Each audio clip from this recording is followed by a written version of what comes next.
Hello, and welcome to the next part of my weekly GURPS video series, which uploads less than once a month. As you can see, there have been some changes. I'm not recording from my bar anymore, though of course I do still have plenty of alcohol. Turns out you could just order 50-foot rolls of whiteboard on Amazon, so I did.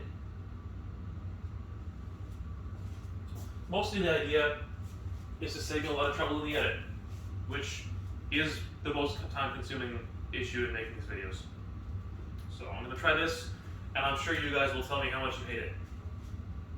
I'm also going to be ranking things a little bit differently. Rather than the sort of S to F tier I was using before, I've actually named the categories as to like what they actually mean, rather than it just generally being S meaning good. So what we've got here is broad utility. That's kind of what it sounds like. These are the sorts of things that almost any caster can take, and it's going to be a direct improvement to their build. There's going to be exceptions, of course. Maybe not everything in here will apply to you, but everything in here will apply to most people, and that's the idea. Next up, we have narrow but powerful. This is the sort of thing that's going to be a foundation of a build, but not necessarily have the same broad appeal as this next category. That doesn't mean this is weaker, just not as broadly useful. An example would be the song limitation, where you need to sing to cast spells. Super awesome if you're a bard, kind of less useful for everybody else. Next up is good. That's pretty much what it sounds like. These are good choices. They're not, build defining, and they're not the sort of direct power improvement that broad utility are, but they are still good. Next up we have middling. It's kind of what it sounds like. These aren't bad choices. They're just not that impressive. They're not going to make things worse, but there's probably better options, though it doesn't mean I've never picked any of these. Next up, we've got poor. Basically, this means pick something else. It's not going to make things worse, much like middling, but it's generally not going to be worth your time.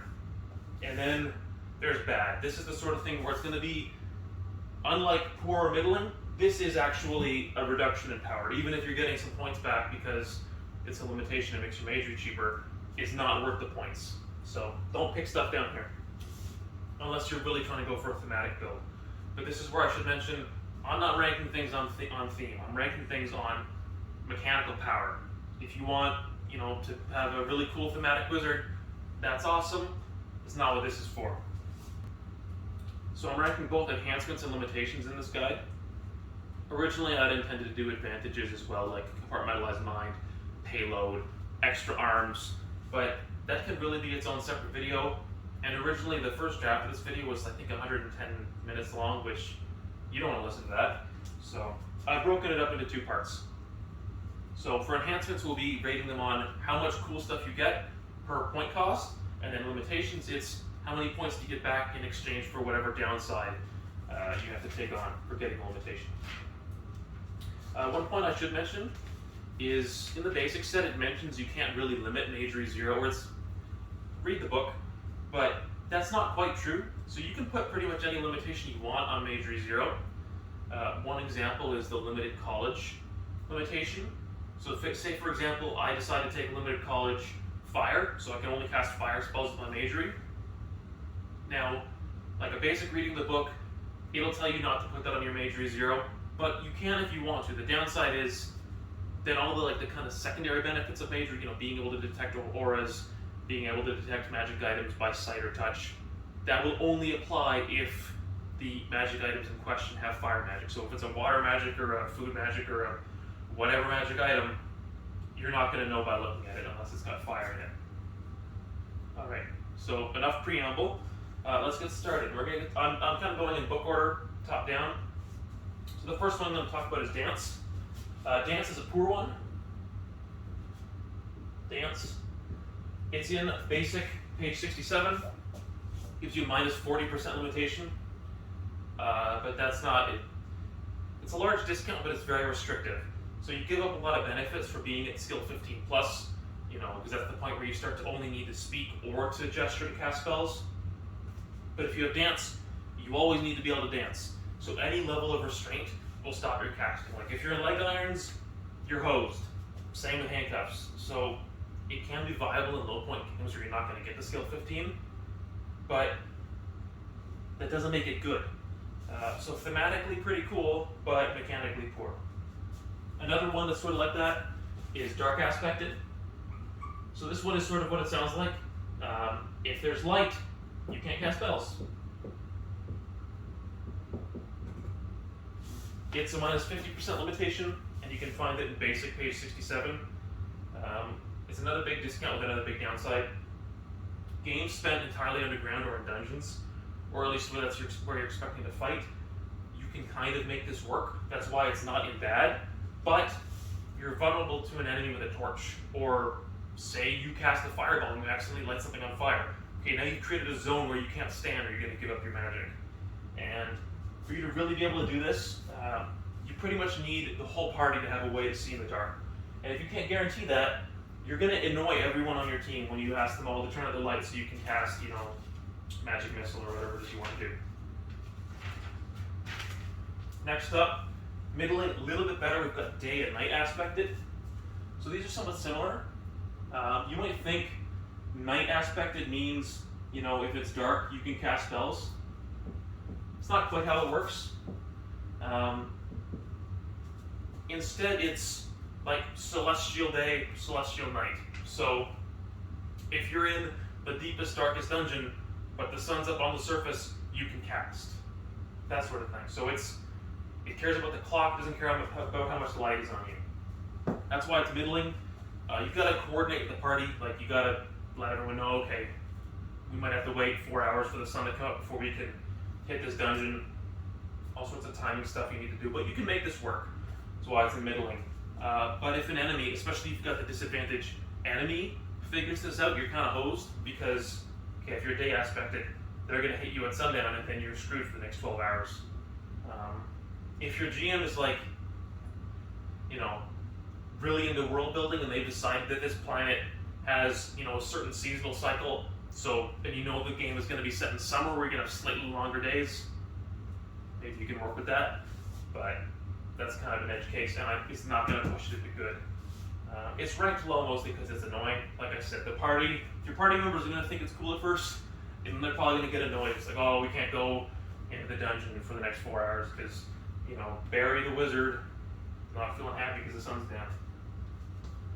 Next up, starting to get into the good stuff finally, we've got musical.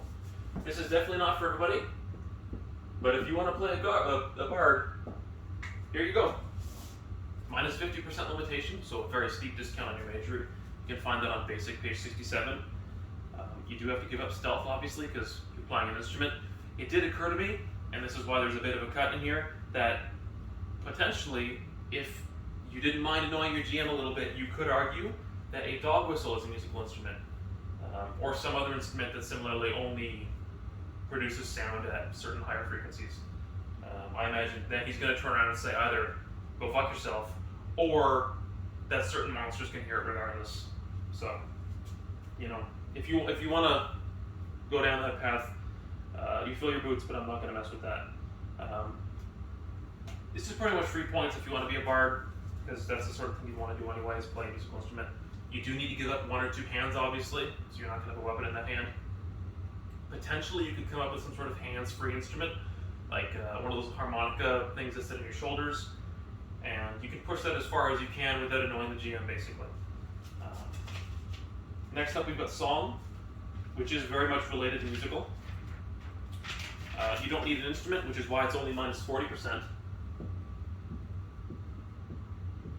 can also find that on basic page 67, and it will stack. So if you've got a musical instrument that doesn't need your mouth to play, and your mouth is free to sing, you can get minus 50 here, minus 40 here, at minus 90%, you're at the cap. Your Magery is as cheap as you can get it. Granted, in that case, you need to have both your mouth free and at least one hand to be able to cast, but for such a steep discount, for something you might want to do anyway if you're going to be a bard, this is superb. Very thematic and very mechanically powerful. Big fan. I don't tend to play bards, but bards end up being pretty strong because their Magery ends up being so cheap. Down here in the bad category, we've got limited college. So you can find this in 2 places. The basic version's in the basic set, It's on page 67. It gives you minus 40% discount. You can also find a version in the Thaumatology book on page 25. Assuming I can spell. And it lets you pick options where instead of having only one college, you can pick between 2 and 4 colleges for minus 10 to minus 30% discount. These are all bad. Bad. There's 24 total colleges in the game. Now granted, maybe your GM like excludes certain ones, recategorizes, but still, this is not a good option. You're paying, or you're getting a minus 40% discount in exchange for giving up 23 of those 24 colleges. And this doesn't get better when you allow more colleges. So say you pick the option where you can cast 4 of the colleges, you're only getting a 10% discount, and you're giving up 5/6 of all the colleges in the game. This is just a terrible choice.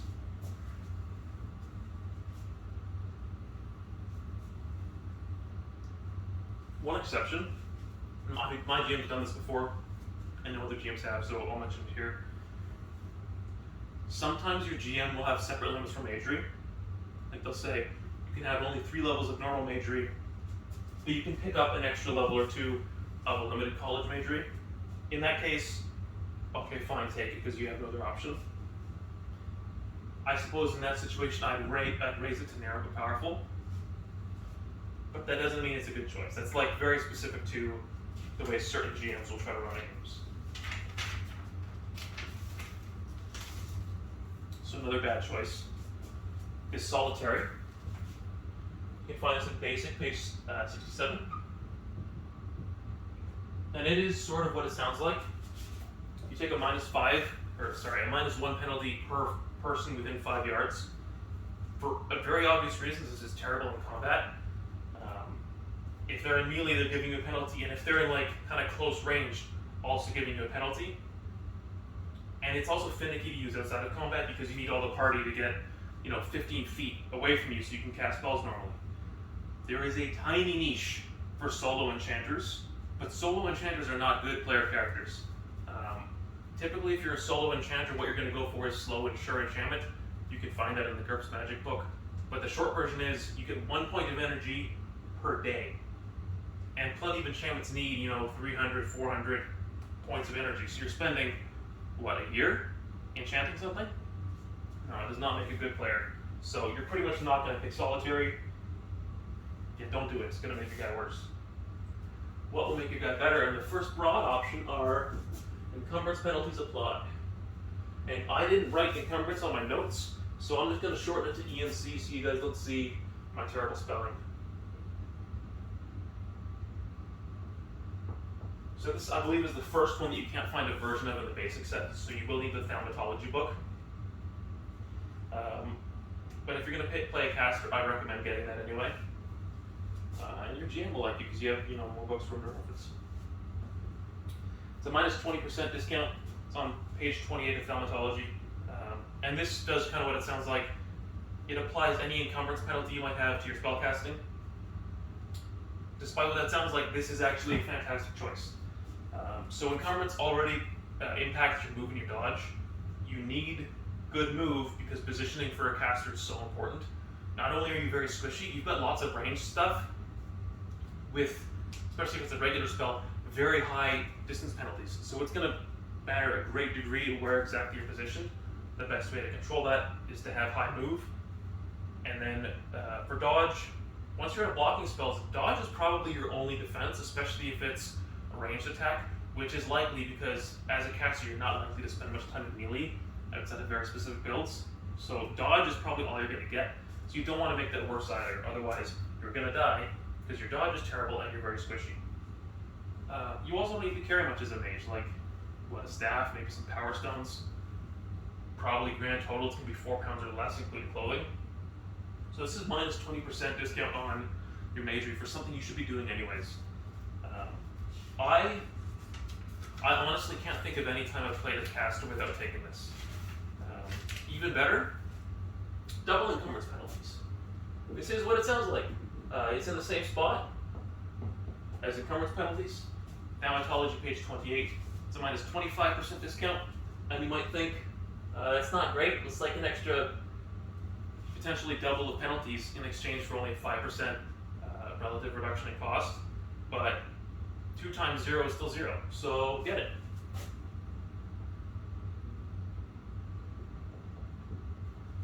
My handwriting. I hope you can read it. So sort of related to these two encumbrance penalties ones, we've got problems with metal. Again, this is in Thaumatology, page 28. This is also a pretty thematic choice.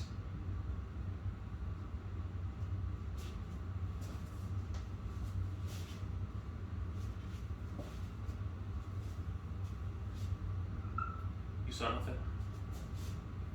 This is a pretty thematic choice. Plenty of, fiction, plenty of stories have casters having issues with metal, especially iron. This doesn't differentiate between the type of metal, just is it metal? And the penalty is how much metal is there within 6 inches of your person. So that's things you're carrying and things carried by people in grapple with you.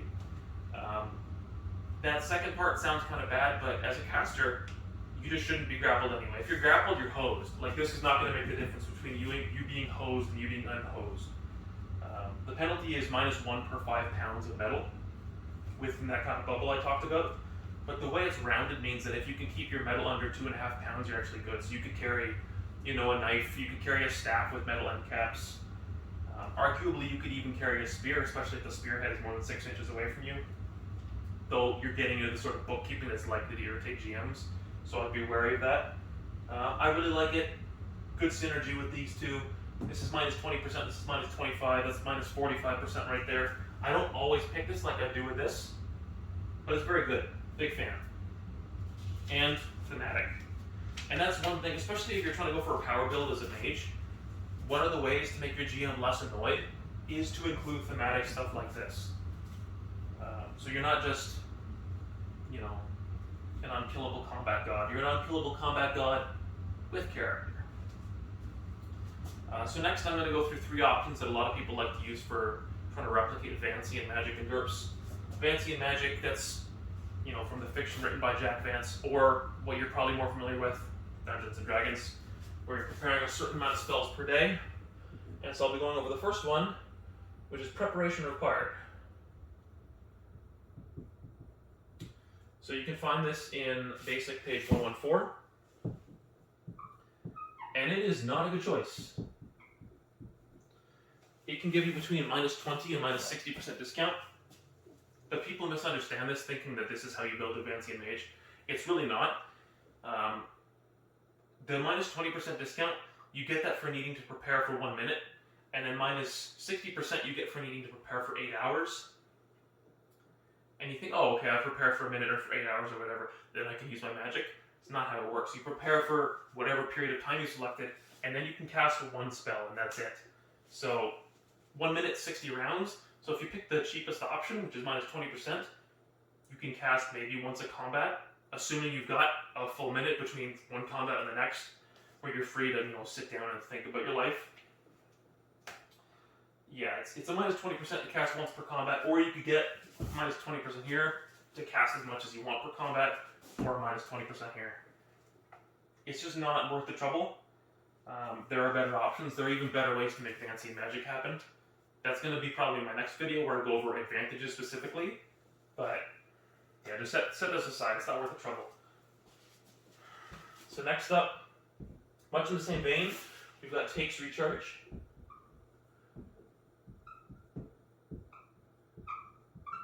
This is very similar to the one above. The prep required, basic page 115. You get between -10 to -30% discount. You don't need to sit there and meditate like you do with preparation required, but you do need to spend the time. It's more like a cooldown, and the cooldown's anywhere from 5 seconds to 1 hour. The 5-second option almost sounds kind of good, because you could probably get 2 spells off in the combat, 1 at the very beginning, 1 kind of near the end to finish the fight. But for all that, you only get a -10% discount. That's less than this for 2 spells. It's just not worth the trouble. There's a niche for enchanters who are probably only casting once an hour or less anyway. In that case, you're getting the -30%. but for what reasons I've already mentioned, enchanters don't make great PCs. You know, maybe if you're doing quick and dirty enchantment, which is a bit faster, read the book. You can make it work. But quick and dirty enchantment, especially if you're alone, is not going to make you very powerful enchantments. So it's just not a good build to go for. The least bad of these options, these sort of pseudo advancing options, is limited use. It's on basic page 112.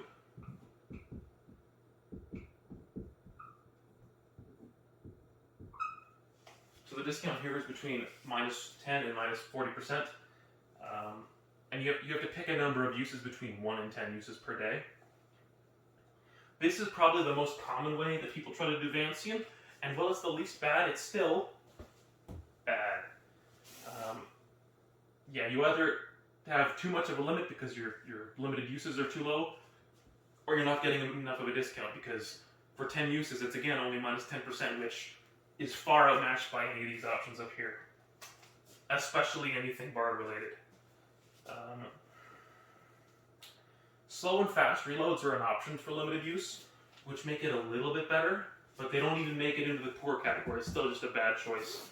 So next up, we've got another group of 3, and these ones are actually good. We've got Required Disadvantage, which I will again shorten so I don't have to try to spell it. We've got Pact, and we've got Temporary Disadvantage. And these are all variations on the same theme, which is you pick a disadvantage from the book, and you apply it as a limitation to your Magery. These two are essentially the same. So Required Disadvantage is in Power-Ups number 8, Limitations page 16, which is a bit of a mouthful. You might not have that book, but thankfully it is functionally identical to Pact. It's just flavored a little bit differently. This you can find in Basic 113, and then Temporary Disadvantage you can find in Basic 115. Required Disadvantage and Pact are something you must always do to maintain your power. So this would be like a paladin having Code of Honor Chivalry as a Pact. If he breaks his Code of Honor, he loses his magic. There's ways to regain it, obviously. Talk to your GM if you decide you want to do the whole paladin fallen thing, but that's outside of the scope of this video. Temporary Disadvantage is a little bit different. It only applies while your power is on. And you might think, well, clearly these should be flipped, because if this only applies when your power is on and this applies all the time, surely this is less impactful. But it's not quite the case, because with Magery you can't actually turn it off unless you have something called Switchable, which is an enhancement. Actually, I'll use a different marker for enhancements. And Switchable is what it sounds like. Lets you turn your Magery on and off. The advantage is if your Magery's off, no one knows you're a mage. You're in stealth mode. The downside is none of your magic works. You can't detect magic, you can't use magic, none of that stuff. It also costs 10%. So say you've got, let's say you got a Pact. You've taken Code of Honor Chivalry. It's worth a 15-point disadvantage, or as a Pact, it's a -15% limitation. If you instead take it as a temporary disadvantage and include Switchable, then it's only -5%. So it's not. You can make this work. You can make this build work, but it's not as broad, which is why it's in the narrow category. I do have a couple of examples here. So I did mention Pact Code of Honor. It doesn't need to be Chivalry. It can be anything. It could be, Code of Honor Professional. Say you're a cleric to the God of Craftsmen. It's 10% right there. Save points, rewards role-playing. It's the sort of thing that's going to make your GM less annoyed at your super powerful mage guy when he's not just effective but also interesting. You can find Code of Honor on Basic page 127, and it'll get you -5 to -15%. So Required Disadvantage is a little bit different, where with Pact there's some entity you've made your deal with that you need to follow some agreement to keep your powers. Required Disadvantage is more, there's some fact about your existence, about the way your magic works that requires you follow this disadvantage, hence the name. My particular favorite example is to take Maintenance, which you can find on Basic page 143. If you're wondering why there's a cut, it's because I wrote it wrong. So that can get you between -2 and -350% as a limitation, which is kind of a broad sweep. more realistically, you're going to pick somewhere between -10 and -40%. So you can swap people for hours, so keep that in mind when you're looking at the little table in there. But for -10%, an hour of meditation, -20%, 2 hours, and -40%, 4 hours of meditation. I tend to pair the 4-hour option with less sleep, which can get you up to 4 hours less sleep, so you're not inconveniencing the other party members. Or if you can't get less sleep, either your GM doesn't allow it or you just don't have the points, I picked the -20% option. It also doesn't need to be contiguous. So say you've got the 2-hour option, it's just at some point in that day, you need to spend 2 hours meditating to keep your power up. And if, unlike Code of Honor, where you break your Code of Chivalry, if you miss maintenance, your power just turns off until you can get your maintenance back. So it's not quite as high stakes. And -20%, -40%, especially if you're combining with encumbrance penalties or problems with metal, you're starting to push into the area where you've got a total -80% limitation, and you're making your Magery as cheap as it can possibly be.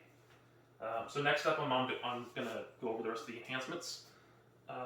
Generally, you don't need them for Magery. Like, Magery is a pretty broad power, but I'll touch on some highlights. First up is going to be no spell prerequisites.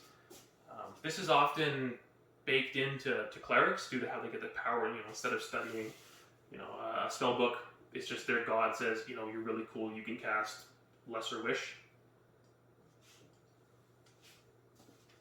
This is going to be narrow.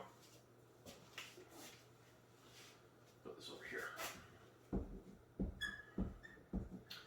You can find it on Thaumaturgy page 67, or Thaumaturgy Magical Styles page 16, and it's a plus 30% enhancement.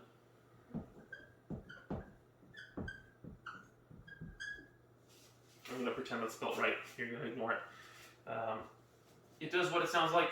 Lets you skip right to the good stuff, but there's 2 notes here. That's why it's not in broad. Is that you're essentially paying points to not be able to do things. Because all those little kind of bit spells you pick up along the way as prerequisites, that's most of your base utility casting as a mage. So I question if this is even a good idea. I leave it in narrow but powerful, not because it lets you skip those things, but because it lets you rush powerful stuff like, greater haste, explosive fireball, that sort of thing. One important thing to note with this is make sure it wouldn't just be cheaper to pick up the prereqs, because plus 30%, especially if you have a lot of Magery, is not cheap. So keep that in mind when you're thinking about picking this up. Next up, we've got easy casting. It's going to be down here in Tour. You can find it on Thaumaturgy, page 28. And it's a plus 40% enhancement, which is most of why it's down here. It's just so expensive. Basic, page 237, has rules for casting requirements per skill level. So whether you're not needing to gesture, speak, some combination of the two. And when you're looking at that section of the book, easy casting just makes it one step easier. So say you're skill 10, you need to both speak and gesture. Pick up easy casting and you only need to do one or the other. Doesn't impact the time or energy though, so don't think this is an easy way to get an energy or time discount. It's also probably really only worth it if you're between skill 15 and 19, and you also have compartmentalized mind, which that'll be in the next video. And even then, it's probably not worth it because it's just so expensive. You should probably be spending the points you would on this instead on some combination of Magery, IQ, and just more points in your skills. It also stops being useful once you get to skill 20 naturally. Like if you're sitting at skill 19 and you have this and you bump your skill by 1, okay, suddenly you've got a 40% enhancement that is just dead weight. So maybe in low point games, but even then I'd stay away from it. Next up, middling, we've got Subtle Aura. It's on Thaumaturgy, page 29. This the enhancement cost depends on how much you're getting. So for plus 20%, you can get a -5 for other people trying to detect that you're a caster, or for plus 40%, you can make it impossible for others to detect that you're a caster. I mean, obviously, if they see you casting Fireball, they're going to figure things out, but they're not going to detect it passively with, detect magic, mage sight, that sort of thing.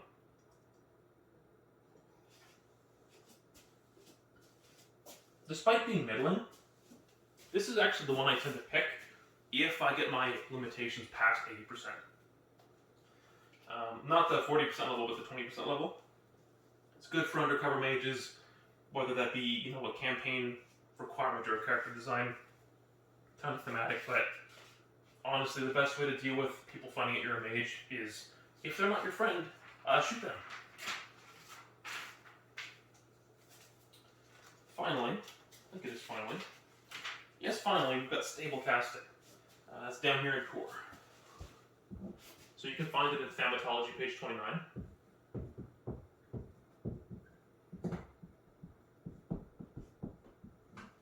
It's a plus 40% enhancement, which is very expensive. And what it does is, when you crit fail, make another roll at full skill to make it into a normal failure. This does sound kind of useful, especially if you're used to D&D where you crit fail 5% of the time. But with GURPS, it's on a 3d6 system, so if you've got skill 15, you're crit failing 1.85% of the time, which is 1 in 54 times. And if you've got 16 plus skill, you're crit failing slightly less than 0.5% of the time, so 1 in 217. Yeah, this is just not worth it, basically ever. So if you've got less than skill 15, it's obviously more valuable because you're going to crit fail more frequently. But just spend the plus 40% on having more Magery, having more skill, more IQ. There's a niche for Power Stone enchanters, and Power Stones are the one sort of enchantment where I would try to enchant those on a adventure, you know, while the other party members are asleep. I'd look it up in the GURPS Magic book, but the stacking chance at a crit fail is what makes Power Stone so expensive, and this deals with that crit failure chance. But even then, it's plus 40%. Just like, if what you want is Power Stones, take that 40% you're spending and just buy wealth and use the wealth to buy Power Stones as gear. And if you've got less than 15 skill, you can't enchant anyway. So if you're thinking about that, that's not an option.